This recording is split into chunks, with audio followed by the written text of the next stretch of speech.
Votre invité à présent dans la grande interview en direct sur Boursorama, c'est Pierre Barnabé, directeur général de Soitec. Merci et bonjour d'être avec nous. Bonjour David. Alors le patron de ST Micro Electronics était à votre place, c'était jeudi. On a compris, puisqu'on a parlé longuement, belle interview d'ailleurs à retrouver en replay sur Boursorama, que le secteur des semi-conducteurs en Europe vivait une année très compliquée. Voilà, avec une baisse de la demande, notamment du secteur de l'industrie et de l'auto. Est-ce que 2024 l'est tout autant aussi compliqué pour vous? Peut-être un petit peu moins. J'ai vu que ça allait un petit peu mieux là, entre juillet et septembre, avec une baisse de chiffre d'affaires. Certes une baisse, mais 15% contre 24% entre mars et juin. Ça va moins mal, on peut dire ça comme ça?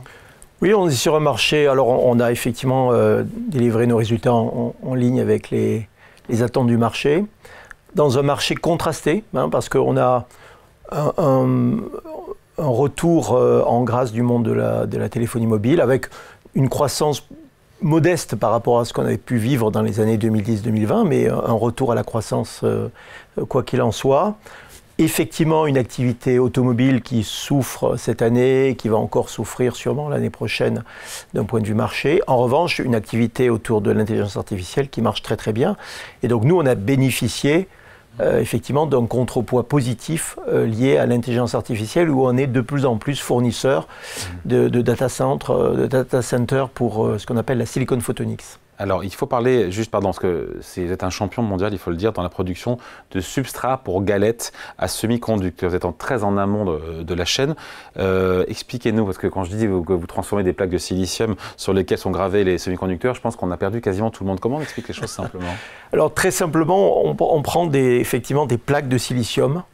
Et grâce à une technologie particulière issue du CEA-Leti il y a 30 ans, on a développé cette technologie et on arrive à associer ces plaques pour insérer entre différents éléments, notamment de l'isolation, qui permet d'avoir une couche active très très fine sur laquelle sont posés les composants, sont gravés, lithographiés les composants, et qui permet d'avoir une meilleure fonctionnalité, une meilleure performance et surtout beaucoup moins d'énergie consommée. Donc ça, c'est la grande force de Soitec. Alors on fait silicium sur silicium, mais on fait plein d'autres matériaux et le champ des possibilités est pratiquement infini. Et vos clients sont les fabricants? En fait, vous êtes fournisseur des grands fabricants de semi-conducteurs dans le monde. Exactement. On est fournisseur des grands fabricants dans la téléphonie mobile, la voiture et l'industrie, puis l'intelligence artificielle. Sur le même créneau d'ailleurs que ST Micro, en passant. ST Micro est un grand partenaire, un grand client. Il nous a par exemple choisi pour être qualifié sur la technologie Smart SiC pour la voiture, donc les inverteurs de voiture. Il a d'autres produits sur lesquels on est présent. Il est très actif sur ce qu'on appelle le FD-SOI. Je ne vais pas rentrer dans les détails, mais pour les microcontrôleurs, pour notamment tous les objets connectés. Ouais. Et donc là, on fournit effectivement cette technologie FD-SOI. Il y a plusieurs acteurs, dont ST Micro. Et Soitec est présent, j'ai vu, en France, Grenoble, Singapour. C'est là où vous avez toutes vos usines? Alors on a deux solides jambes pour courir très vite. Donc on a la France qui pèse plus de 60% de la production dans le monde, et puis 40% effectivement à Singapour. Mais on exporte 95% de ce que l'on produit dans les deux pays, partout dans le monde. Bon, votre technologie, j'ai lu ça, elle équipe quasiment l'intégralité de tous les smartphones premium qui sont vendus aujourd'hui dans le monde. 100% des smartphones dans le monde sont équipés de substrats Soitec, et 100% des data centers de nouvelle génération qui embarquent de l'IA sont équipés de Silicon Photonics par Soitec. Alors pourquoi vous souffrez? Parce qu'il y a le reste, l'industrie, l'auto, qui pèse pour l'instant ce que ça pèse dans votre portefeuille, c'est pour ça que les résultats sont dans le rouge? Alors dans un contexte compliqué, on ne souffre pas tant que ça, puisqu'on arrive quand même à rebalancer les choses.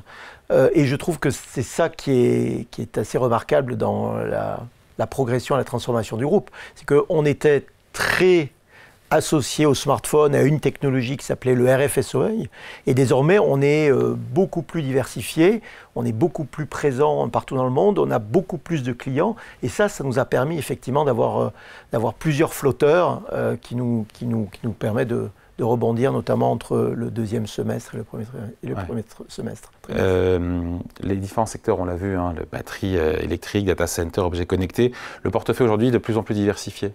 Ça qu'il faut voir. Et je voyais qu'à l'objectif 2026, c'était pour 2026 à obtenir 60% de vos revenus dans la téléphonie, 20% dans l'automobile et 20% dans les objets connectés.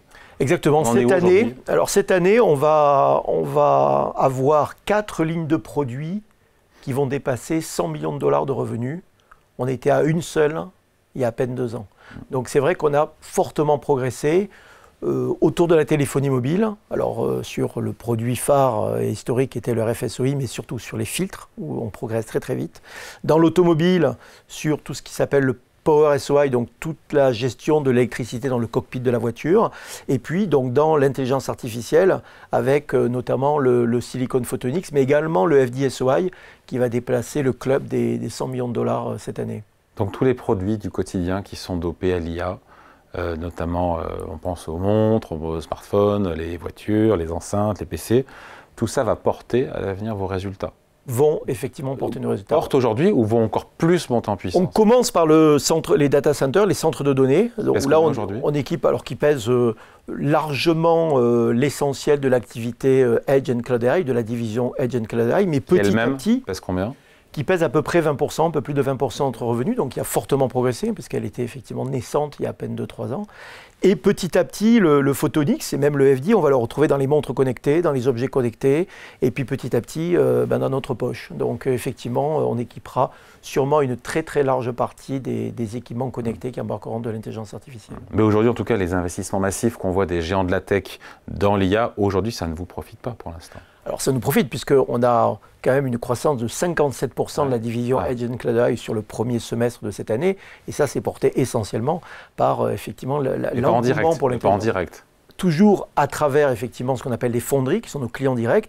Mais les fonderies, ce sont les en dehors de ST Micro. Alors on va avoir des TSMC, Global Foundries aux États-Unis, UMC à Taïwan, Tower aux États-Unis, Israël et Japon. Donc il y a plusieurs effectivement fonderies qui, elles, après, fournissent les grands intégrateurs de téléphonie, de voitures, d'objets connectés. Et Nvidia, par exemple? Alors Nvidia est indirectement sûrement un de nos clients, mais on n'est pas en contact direct avec eux, même si on travaille sur des réflexions autour des nouvelles architectures de Photonics. Ouais. Donc les tendances de long terme, au-delà encore une fois du séquentiel, parce que sur le...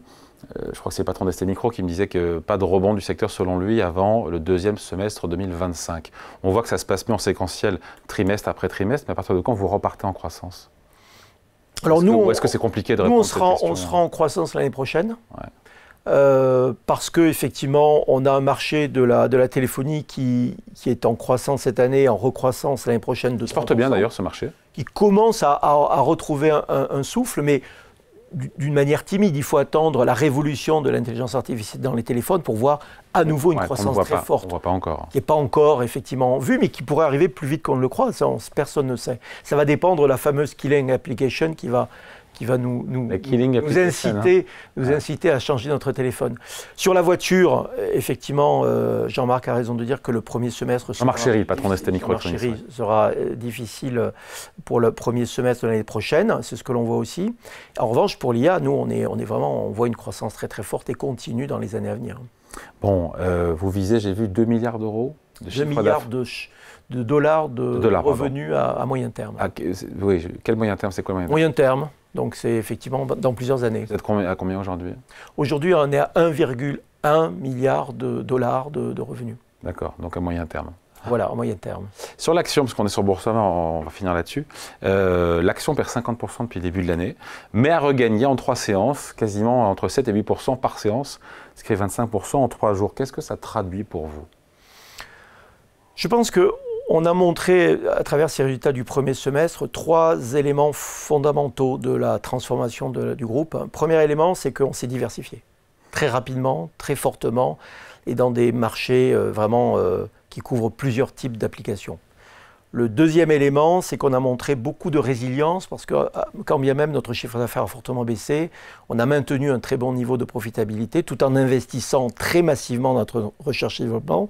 On a cru de 26% nos investissements en recherche et développement, et puis on est cash positif. Et le troisième élément, c'est qu'on a montré beaucoup de flexibilité et d'agilité dans notre production. C'est-à-dire qu'on a su par rapport à des hypothèses de début d'année qui ont été modifiées, on a réussi à modifier aussi nos lignes de production pour aller chercher et adresser les demandes qui étaient faites par nos clients. Donc par exemple, la demande très forte et beaucoup plus forte que prévu sur l'intelligence artificielle, eh bien, nos usines y ont répondu.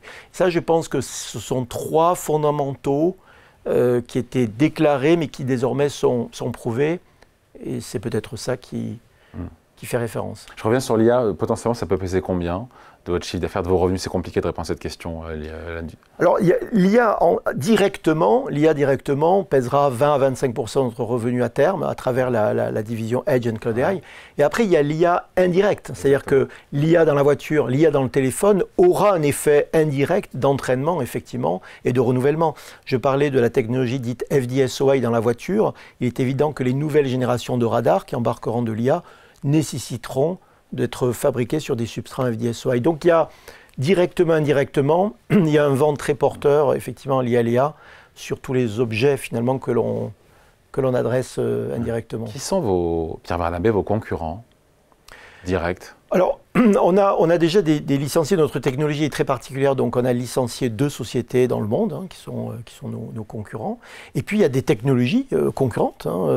Le silicium est une technologie qui est bien moins bonne que la nôtre, mais qui existe toujours. Il y a d'autres technologies qui existent également. Donc l'enjeu, c'est de ne jamais s'endormir sur effectivement nos positions fortes et de toujours innover, investir pour avoir la roadmap, la future application qui va nous embarquer. C'est exactement ce qui s'est passé avec l'IA.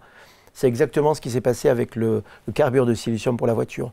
On a investi pour le futur, on continue de le faire, vous l'avez vu, très massivement, pour toujours avoir ce leadership. Absolument essentiel. Et sur le cours boursier, ça vous semble excessif, de cette baisse de 50% du cours depuis le début de l'année, alors que le chiffre d'affaires devrait a priori, alors vous êtes en exercice décalé, mais le chiffre d'affaires ne baissera pas de 50%, donc c'est pas excessif? Je ne commande pas de cours de bourse, mais le travail que l'on fait aujourd'hui, qui vise à effectivement augmenter notre scope d'activité, à investir dans notre recherche de l'emploi, à avoir la flexibilité de nos usines, à être résilient en profitabilité, quelque chose qui va nous amener effectivement à croître de plus en plus notre revenu et à augmenter petit à petit notre profitabilité. Donc ça devrait être favorable. Bon, on se reparlera d'ici là. Merci. Avant le moyen terme. Avec plaisir. Merci de passer nous voir. Pierre Barnabé, donc le directeur général de Soitec, invité de la grande interview en direct sur Boursorama. À bientôt. Merci. Merci David.